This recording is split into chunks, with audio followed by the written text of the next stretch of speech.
Investiture of the Gods, Chapter 82.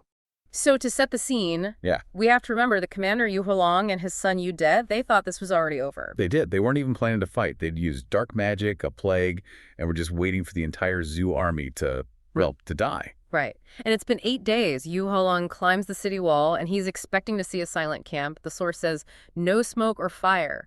Total silence. But what he gets is this immediate gut punch realization that it's all gone wrong. The Zhou camp is roaring with life.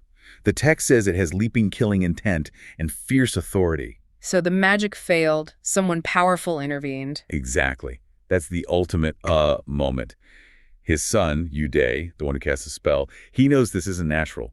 He says there must be a cause for why it failed. And that failure just changes everything. It forces them out of this magical strategy and into a real physical fight they weren't prepared for. A desperate one. And that's what's so key about this first part. This bloody battle isn't really about winning the pass anymore.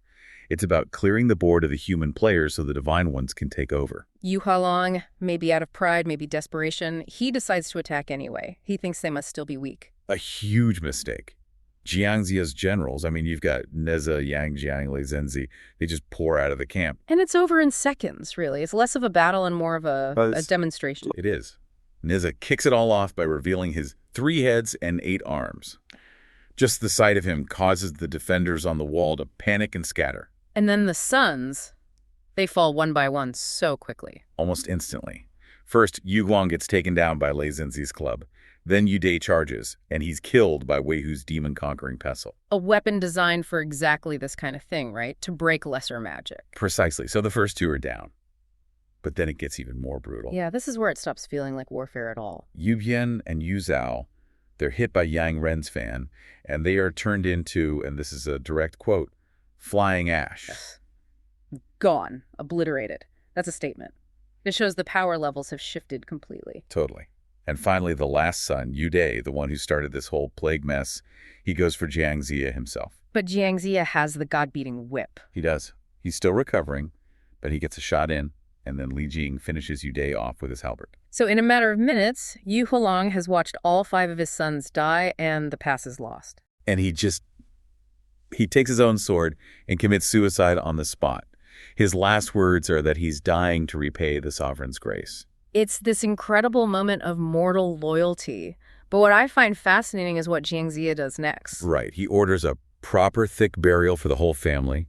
He recognizes their loyalty, even though they were his enemies. Why do that? Why honor them so publicly right before this huge divine war kicks off? I think it's to close the book on the human part of the story. It's a sign of respect. Their fate is fulfilled, their loyalty noted. The mortal accounts are settled. And with that settled, the divine masters waste absolutely no time. None. Yellow Dragon True Person and Jade Tripod True Person show up and they're like, okay, King Wu, you stay here and rest. The divine forces are moving on. They're all business. They immediately order the construction of something called the Reed Canopy in Matt Hall. Which is not a military camp. It's a divine headquarters, basically. And they build it with a very specific goal in mind. To complete this destined calamity and end the killing fortune of this mortal world. It's all about cosmic accounting now. Completely. And that's the signal for everyone to arrive. All the big names from the Jade Pure Sect, Guangchengzi, Manjusri, the other Golden Immortals, they all show up. And they tell Jiangxia, this is it. This is the calamity of 1,500 years. A major, major reckoning.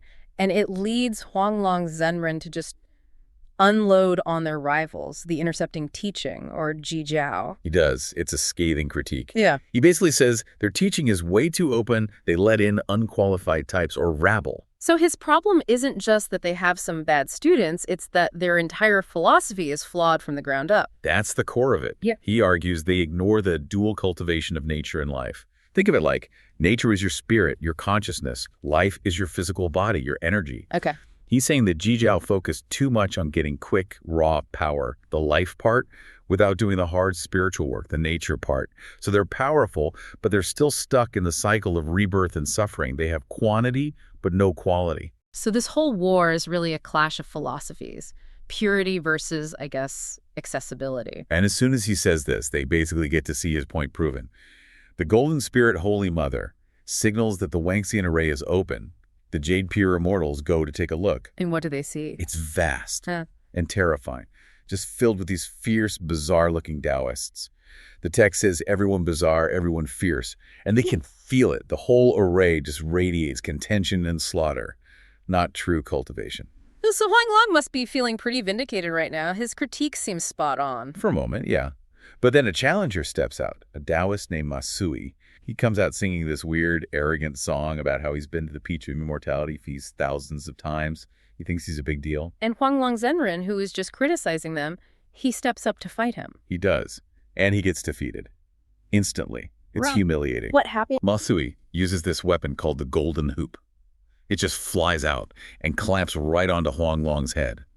The pain is so intense that three-flavor true fire literally erupts from his eyes. He's completely incapacitated. Wow. So the biggest critic of the rabble gets taken down by some guy he's probably never even heard of. Exactly. Yeah. It shows that even if their philosophy is flawed, the raw power they wield is still incredibly dangerous. It can wound a golden immortal. But then the real bosses show up. The power hierarchy starts to assert itself. First, an Arctic immortal arrives, and Masui just runs away. He knows he's outclassed. And then the Supreme Master, Yuanshi Tianzhen, follows. The head of their entire set. At the very top. Uh-huh. And he just cleans up the mess instantly. Huang Long comes to him, still in agony from this golden hoop. Yeah. And Yuanshi Tianzhen just points his finger. The hoop falls off. Just like that. Okay, so that's more than just a magic trick. That's a statement about the massive, uncrossable gap in power between a disciple and a true saint. It is. And it comes with a lesson. He tells his disciples that after this is all over, they need to go back to their caves, guard their nature, cultivate their minds, and sever the three corpses. Which is, for anyone unfamiliar, the ultimate purification in Taoism. It's about cutting away the roots of desire and karma that tie you to the mortal world. Right. For the survivors, this war isn't about victory. It's about purification.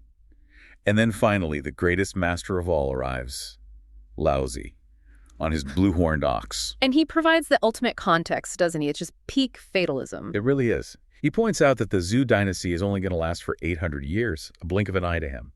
Yet he, the highest of sages, has had to come down to the mortal world 3 times in 4 turns just to manage this one conflict. And his conclusion is that destined fortune is hard to escape, even for gods. Even for supreme gods and Buddhas. This war isn't being fought to decide an outcome. The outcome is already written. They're just fulfilling a cosmic necessity. The saints are basically just accountants for fate. We're not just looking at a battle. We are charting a cosmic war. This is the big one. It really is. Probably the most famous mythological confrontation. The 10,000 Immortals Array, the Wangxian Zen. And this is the final reckoning.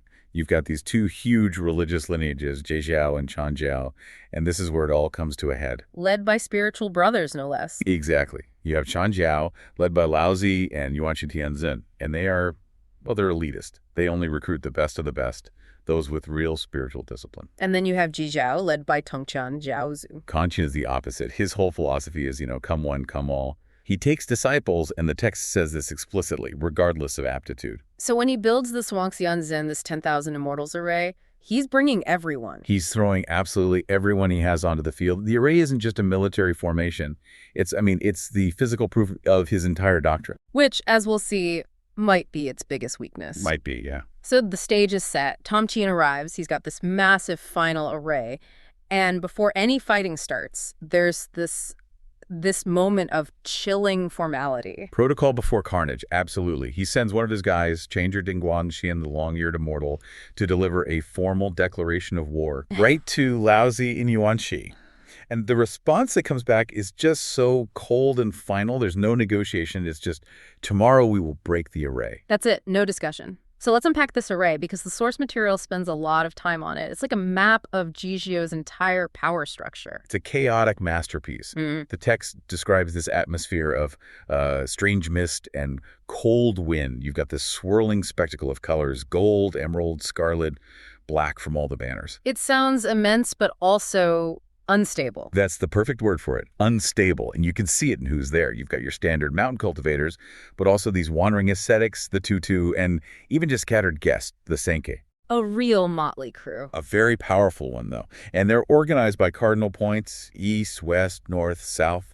It gives this illusion of order, But it's hiding that huge quality control problem. Right, because in the East, you have the high-level Taoists, the Qinggao Qi Ren, in their fancy robes riding deer, the elite. But then you look to the north, and that's where you get the bruisers, the fierce warriors, the Shengmeng Ke, all in black, riding elk. They're the shock troops. So you have the scholars and the warriors, and in the South, you have what the text calls the Jiejiao public, the masses. The rank and file with all their specialized techniques. Yeah. It's this melting pot of every type of fighter imaginable. And their leaders are out in full force. Jinling Shengmu, the golden-speared Holy Mother, is on her 7-fragrance chariot. And of course, Shin Gongbao, the guy who's always stirring up trouble, he's there overseeing things from an 8-tiger chariot. With Tumtian Jiaozi himself seated above them all on his mount, the Kunyu. But the real danger, for the listener, is what that messenger, Chanjiao, is holding. The Six Souls banner. The Lu Hun fan. This is a huge deal in the story. It's not just a weapon, it's something else entirely. What makes it so terrifying? I mean, to put it simply, it's a death list. It's a tool for guaranteed spiritual annihilation. If your name is written on that banner, it doesn't matter how powerful you are. You're done. Your life force is just gone. So for Laozi and Yuanqi, seeing that banner means Tongtin isn't just trying to win. No. He's planning for total extermination of their entire lineage. This is execution, not negotiation. So when Laozi looks at this enormous, impressive, technologically advanced army, he doesn't see strength. He sees a huge philosophical mistake. That's the real insight here. He sees the undisciplined quantity. He literally criticizes his brother for it, for just scooping up disciples without any kind of screening.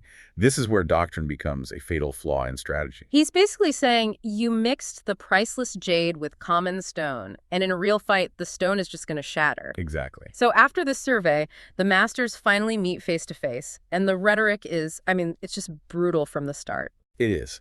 The sources say that when Tongqin emerges, he lacks Dao energy. Instead, he has this fierce light about him. He's running on pure rage. And Laozi just throws it right back at him. He calls him unreliable, Wu Lai, and accuses him of not learning anything from his last big defeat at the Zuxian Array. He's accusing him of cosmic recklessness. Laozi says he's trying to make jade and stone burn together. He's willing to destroy the entire cosmic order, the whole universe, just to spite his brothers. The stakes are literally everything. Everything. But Tongtian fires back, right?